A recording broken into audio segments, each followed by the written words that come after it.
It's Sunday the 2nd of December 2018. It's 8 o'clock in the evening. So I'm sitting here on a wet, windy, wild evening in Donegal, enjoying a cup of tea, and I'm reflecting on an article I saw in the Irish Independent earlier today. So this is a bit of an exercise in whether I can record this adequately using an iPad Pro and using various apps, etc. So let me just look at the article. So the article is in the Indo-Independent.ie, and it says, Chambers apologises for hurt over remark on abortion regret. So I had seen something on Facebook, a post on Facebook, which I looked at earlier this week in relation to this article. And just to say from the outset, I just looked up Lisa Chambers. Lisa Chambers is a barrister. Okay, so I put that in there because in what I talk about here, the use of words in the business of being a barrister is pretty critical. So therefore, I submit that it's reasonable to expect that barristers would know the difference between the words they choose to use and wouldn't be given professionally to just having throwaway comments. So there are two aspects of this article that I would like to reflect upon. The second aspect, or the aspect which I only noted on a rereading, is the first one I'd like to address, to sort of work that out. Perhaps this might explain it. So this, what it involves is, in the Dáil Chambers last week, Ms. Chambers had a commentary to make about abortion regret. So the section I want to read, and again, because I don't have a pointer like an Apple Pencil that will work within this recording medium as yet, I don't know how to do that. I can't literally use a mouse or whatever to bring your attention to this. So I'm running it up to the top of the page. So I only noted this on review of the article as the other issue, which I had primarily going to talk about. I'll leave that until later, because I think this is of a broader importance. What it says here is the official Dáil transcript records Ms. Chambers as saying, abortion regret is made up and it does not exist.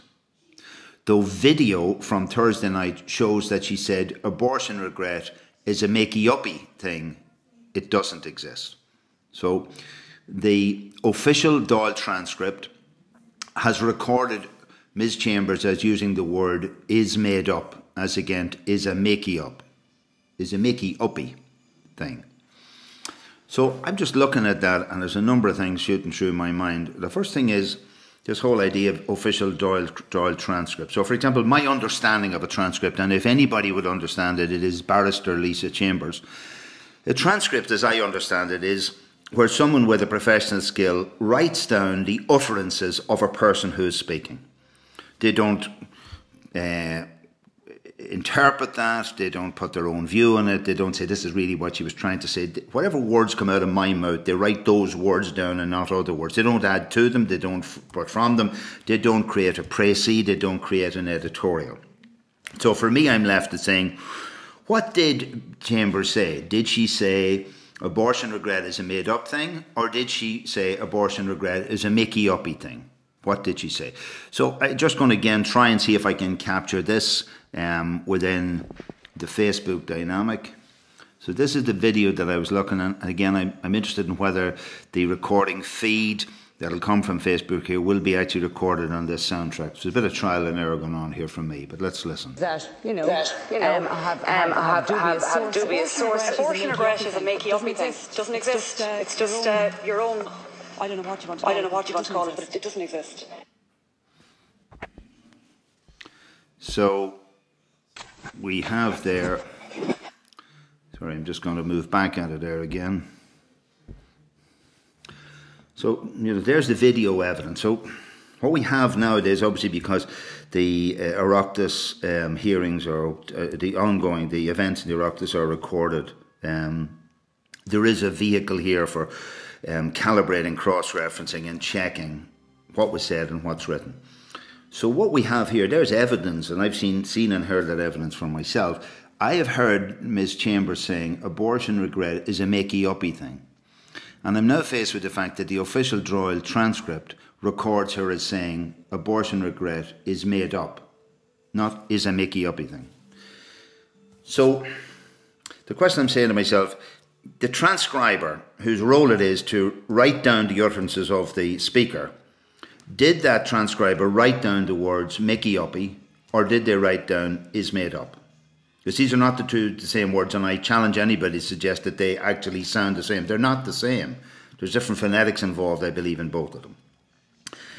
And if the transcriber didn't write down what the person had said, and by the way, there's no interest in public interest or concern or commentary appears to me anywhere about this, then what is left with me is this material ends up in an official transcript. And official transcripts of the Dáil and Oireachtas presumably go right back to the inception of the state back in 1922 or something like that. So I'm left with a situation, if this can happen, that words as stated are modified, perverted, changed, edited by the transcriber, then how can I trust anything that I've seen in any of those records at any time over this last number of years? The second thing that's come into my mind here is that perhaps the transcriber did write down what Ms. Chambers had actually said, and I'm asking, is there an intermediary, a sub-editor, a monitor of what the transcriber wrote, who then processes the transcript as written by the transcriber before it becomes part of the official Dáil record? And who is that entity? Is there such a process? What is it? Why do we not know about it? And if it exists, what it shows is that somewhere between the spoken word and the written record, we have a situation where there is the potential to modify the data. And now, the question is, what relevance has that? You know, I'm living in a world at the moment where, because of all of this language around fake media and fake news, that it seems to be impossible for me to determine what actually is reality. And I don't mean at a metaphysical level, but did that person say that or whatever? Irrespective, by the way, of context. Context and taking things out of context is another nuance that I'm not going into.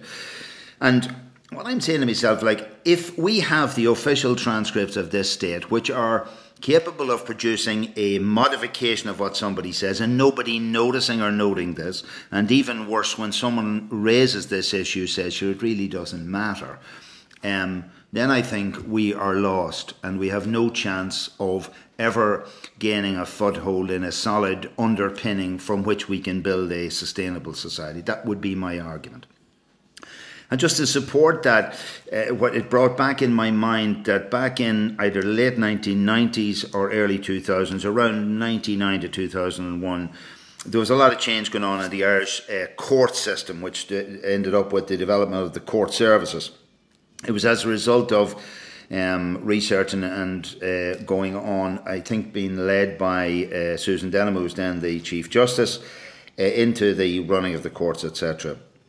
And I had been doing a Master's in Managing Change in Sheffield University at the time, so I wrote a long letter to the newspaper. It was either the Independent or the Irish Times, one of our two main newspapers, and this was printed. It was quite a long letter with perhaps between 900 and 1,000 words, which would be very long for a newspaper. And in that letter, and often letters have been cut down for editorial purposes or because of too many words, etc., but actually there was a word added in, and I had called in my letter for a change management process to be applied to the court's process. And this was changed by, instead of using the change management, they said a change of management. And I found that was so this is a little preposition using just two letters of. But it fundamentally changed the complete meaning and intent and portent of my letter insofar as it turned from being an evaluation of the idea of having a change management evaluation and to the whole system to actually presenting it as my view that a change of management of the court should take place. Quite a critical position by me, given that I was at the time pretty active in the family courts and in front of family law judges on a relatively regular basis, where I was having a lot of difficulties with these people. And remember, these court cases that I was party to were held in secret, in private, in camera, in such a way that I wasn't then or now or in the future I'm ever allowed to comment on anything that was said. And I personally suffered, in my view, considerable abuse of power and misconduct by judges. But again, I don't have any vehicle, any methodology or any platform at which I can seek proper relief in relation to this. And so here was me being then presented by the newspaper saying that I wanted a change of management of the court system, which is, I may or may not have agreed with that, but that's not what I said. I said I wanted a change management system to be invoked in there. And in fact, I would, again, it was in the early days of change management language, and I've no doubt that whoever, and by the way, who did this? Some sub-editor, somebody read this and presumed that I didn't know how to put my words together. They choose to think that I meant a change of management. Now, by the way, just, the fact is a change management process may or may not end up with the requirement to change the management. It may also require for the management to change the present management to remain on and change their way of doing business. But they were two totally separate things. So again, you see a small piece of word here or there can have a massive change. And again, this brings to mind the quotation from Confucius in relation to this whole area. And I'll just see if I can dig this up. Again, I hadn't thought about this when I started this video, but I look for a Confucius quote here. Let's see if I can find this. So, because again, I keep coming back to when people ask me Confucius quote on if what is said. Now we'll just see if we can find out what that is, right? No. This was not intended to be my. If what is said, I think if what is meant is not what is said, right?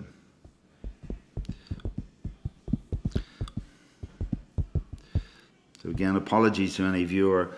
This is a learning curve for me. Oh yeah. So again, I just go. It says, if language is not correct, then what is said is not what is meant. If what is said is not what is meant, then what must be done remains undone. If this remains undone, morals and art will deteriorate. If justice goes astray, the people will stand about in helpless confusion. So that's a quote that's been a part of my thinking processes for many years in relation to this. And it's about the accuracy in the use of language, of which, by the way, Lisa Chambers is a professional barrister who work on these little meanings of words, etc. The question I'm asking here in society is, if we have official transcripts which record stuff that wasn't actually said, what does that mean for the security and stability of the understanding of our society? Now, am I surprised that trying to raise this, I would be seeing that many years ago, the late Brendan McGahan TD brought me along to the Dáil one evening, and I was bringing issues of discrimination to get fathers to his attention, and he said to me, you have an awful tendency to go into mouse holes, he said to me. And I just explained to him that at that time I used to take my young children down to the west of Ireland to beside Omey Island there was a little beach there, and there was we stayed overnight in a tent one night down at the beach, and that morning we got up and there was little rabbits everywhere coming out of little rabbit holes, and there was obviously to me there was millions of little access holes to go down there. And the imagery I had in my mind is that in the centre of this big hill, there was all these rabbits used to get together in a big cavern where they met, but individually it looked like there was just little rabbit or mouse holes. And at the time, I said to Brendan McGahan, it seems to me that I'm just poking my little hole into something here, but underneath this mound there are what I call caverns of corruption. And this all happened years before the present swathe of tribunals, of all sorts of exposés of things. So, a small detail can be kind of relevant. And the very fact that this issue is not even being picked up by media or otherwise in terms of what Lisa Chambers saying, I think is relevant.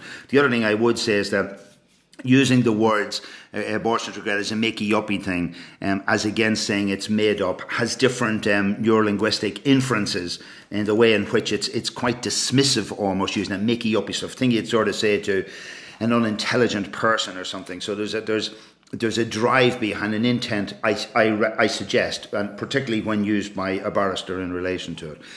The other thing, so that's moving on. That was I picked that up in the afterglow, and I came back and I read this again. But the very issue itself, it was interesting. She was Lisa Chambers was apologising. That's what this article is about. And it says here, last night Miss Chambers told the Sunday Independent, I apologise for any upset or hurt caused. I'm just interested in the language of what I call really disingenuous apology in relation to this. you, the viewer, I say something to you that's hurtful, damaging and hurtful to you.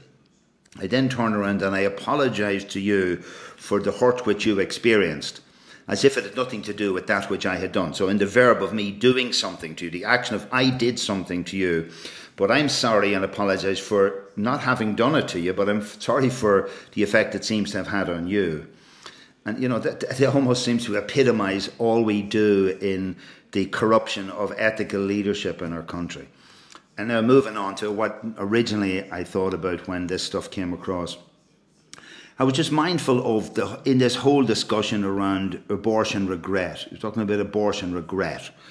And the point is, this whole issue about abortion, including the debate during abortion and the referendum and everything else, at all stages, the whole conversation was around women, their bodies, their choice, etc.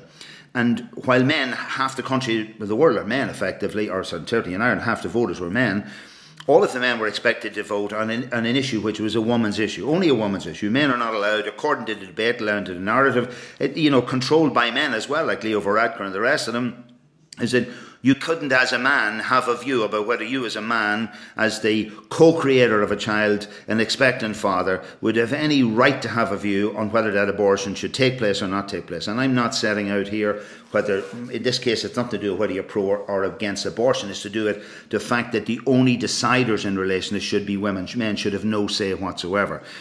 And again, what we've done is, in that paradigm blindness, we've eliminated the reality of male responsibility, of male care, of effect, etc. So to suggest, my point here, the question of abortion regret never even extended to the possibility that it might relate to men. So I just want to put on the record that in my role in parental quality over the years, I've met many men, and in their conversations with me, the issue of abortion and things that have happened in their relationships has come in and has caused deep, not only deep trauma, but a trauma which has no place to go, has no platform for expression. And it brings me back to the earliest, perhaps the very early 90s. I went representing parental quality to meet representatives of the Crisis Pregnancy Agency. Now, if you want to know, the Crisis Pregnancy Agency had a pink website. You know, the landscape, the colour in the background was basically crisis pregnancy for women. And I wanted to bring to their attention the fact that men were affected by abortion and decision makings about abortion. And I met with a small number of management women and one man. Again, I just can't remember his name right. I tell you his name, I earlier couldn't remember. The man's name was Ivan Cooper. I remember it because it was synonymous with the Ivan Cooper of the civil rights movement of the 70s in Derry. Of course, it's not the same person. I think no relation to him. But anyway, in the process of this meeting, these women are probably co-issued of my own, maybe in their 30s or early 40s or whatever. And they were extremely dominant in pointing out to me and strident in saying that, there is no such thing as a crisis pregnancy for a male. It's simply not covered in the legislation. We have no mandate or role to provide counselling service or anything to do with men. There are no such things as men who have traumas around abortion. So I brought to their attention a specific example of someone who was both a friend of ours at the time and someone whose story I knew quite well, and who had on occasion shared with me his post-traumatic stress in relation to his now ex-wife having aborted a child of theirs during their marriage while he had other children, and him only discovering this much later. And he had this consistent, persistent trauma of revisitation around a sense of what would it have been like to have had this third child, what would it have been like for my siblings to have another brother or sister, etc., etc. And there was nowhere for him to go. And I know on a personal level how this affected this man's economic performance as a provider in society, etc. And I brought this to their attention, and they simply had no interest. I mean, they literally had no interest. It's really interesting when I talk about how feminism is brought about women who understand and who care. These people were as cold, as clinical and cynical as you could imagine. And what happened was they slithered one by one out of the room, apologised and saying they had to go somewhere else. So we were left finally with this man, Ivan Cooper, whom again falsely I connected with the whole idea of civil rights and integrity, etc. And interestingly enough, what he then said to me off the record, and I said, what does that record mean? Because I was actually recording the whole thing, so just again, I don't say these things, I have a recording of him saying this, that he said, guys, if you just toned it down a bit here, the girls might find you easier to accept. And it really, really railed against me. Here's me in a world where all talking about equality, safe spaces, telling the truth, etc. And I hear this guy telling me, guys, if you just sort of represent yourself in a sort of female suitable way, they might hear your argument.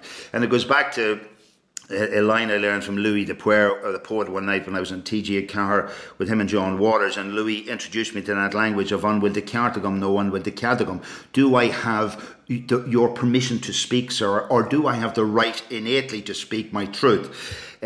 So, I mean, we left that facility again, being totally reminded of the fact that men and fathers, expectant fathers, simply don't exist in terms of recognising their abortion regret. Moving forward then to maybe 10 years ago or so, long before all the abortion stuff became a conversation in Ireland, referendum stuff, etc. 12:30 one night, my door knocks. I've woken up unsurprised. I woke up. I went down to answer the door, and there was a man outside. And he was in bits. He was absolutely bits. I invited him in. He's a man I knew then, know since. I know him and put my life in the fact that I think he's basically a decent, good human being. And he broke down in my kitchen and explained to me that his wife was going to another part of Europe. The following morning, she was intending to abort their unborn child, and that this is something that really traumatized him, as he was a Catholic, and and he believed this was all wrong, etc. And the interesting thing is that his wife was going to a country and came from a country where abortion is normal and culturally normal. It's legal, it's normal. So from her perspective, she was doing nothing wrong. It's just that he wasn't allowed to have any perspective on this. And he kept begging me. He said, "Is there no court that we can go to protect this unborn child? Can we get a judge out of bed?" And I'm realising this is, the way things are in Ireland, that he has no right. He just simply has no right to have a say one way or the other. And I tried to comfort that man over the kitchen table until the early morning. A number of hours we sat talking in circles about all of this. And me realising this reality that was in my kitchen, this night that happened to me, listen to the pain of a real man, had no place to be heard. Now, neither then nor with the crisis pregnancy agency, nor in the abortion referendum, and now with Lisa Chambers talking about makey-uppy stuff. I can tell you, this stuff that I heard from these guys was not makey-uppy. And an epilogue to that story, that man's parents are buried in a graveyard, and he made a little thing to put up in the graveyard there, a little plaque, and he gave this unborn child a name, and he still goes out there and he honours that life that was taken away at that time, and he has no one to bring that to, no one at all. So it's almost like in a world where everybody can be a victim, and you can be as far out from the statistical norms in terms of your gender identity, etc., and you'll get a hearing. In fact, you'll get political protection for your PC rights. But if you are a man, and if you're an expectant father, for example, you have no place to go, no home to go to, no one will listen to you. So that was the second element of the article. This experience, I just see. I didn't know when I'd switch into this medium, whether it's the front or rear camera.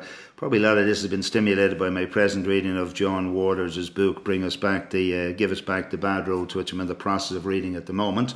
But I do think that, particularly in relation to the first item, if we can't have a society where we can determine that what is said is what is written, then, as Confucius predicts, then our society will fall away into a chaos. And that's where the word confusion, it falls basically into a space of confusion.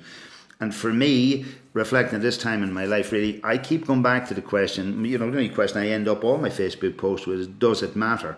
And a lot of people think I'm making a laugh at this, that it's farcical. Far from making a laugh at it, I don't know whether it matters. I don't know whether it really matters, because I keep thinking, if something matters, then the fact that it matters must lead to a call to action. So, for example, I'm not somebody who likes watching the belts and videos and all that sort of stuff, because when I watch that sort of stuff, inside me, it makes me want to do something about wrongdoing. So am I surprised in society that typically people don't want to have these type of discussions?